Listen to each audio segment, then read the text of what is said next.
I created MobiMag because I saw that mobiles were a growing sphere, and there wasn't the opportunity for people to have a voice. I started about nearly a year ago now, when I saw that mobile content was becoming more of a reality in Australia.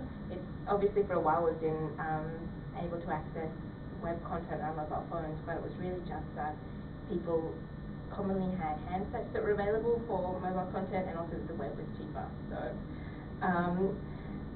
but the only content available on mobile sites were large corporations, basically. So stuff by Telstra or 9MSN, or stock quotes, or Cosmo Mobile, which was a bit random, but obviously they're branching out with that I guess ahead of the market.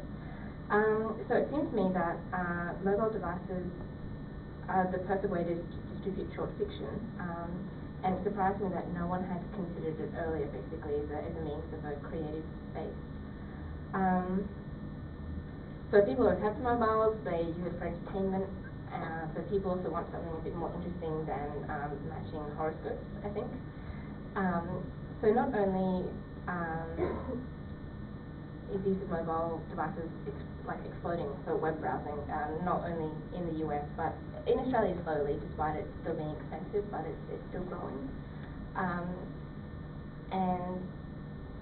And I think that as young people are possibly supposed to adopt new technology like browsing mobile sites, I think it was a bit odd that there wasn't a space for free expression in that medium.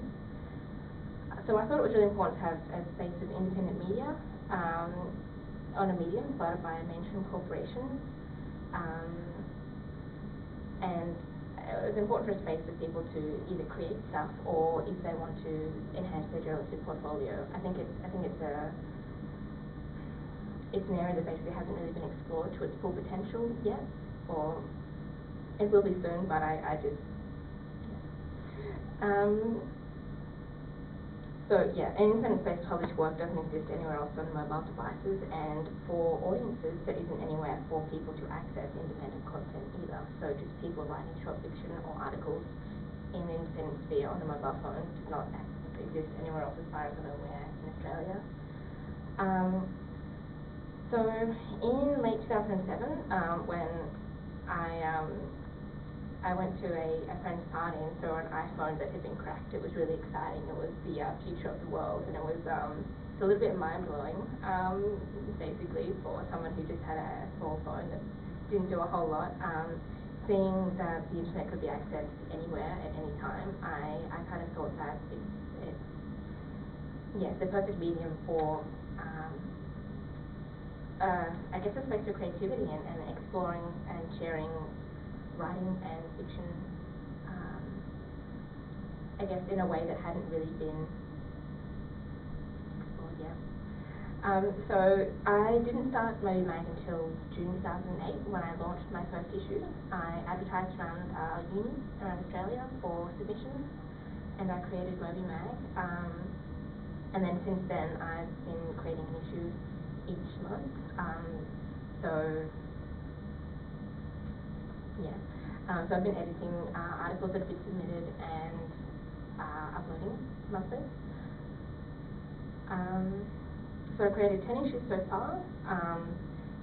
The website is viewed both nationally and internationally. I've published over 50 young Australian authors, and I've published over 60 articles. And for me, I feel something that's been really important with MobiMag for me is just simply owning it.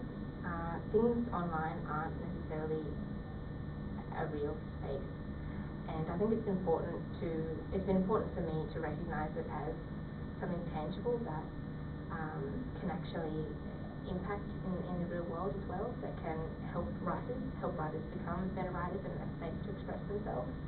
And I think it's been really important for me to I guess accept that this online space might be making a change for people. Yeah, so that's kind of all I've really got to say about MobiMag. I guess questions?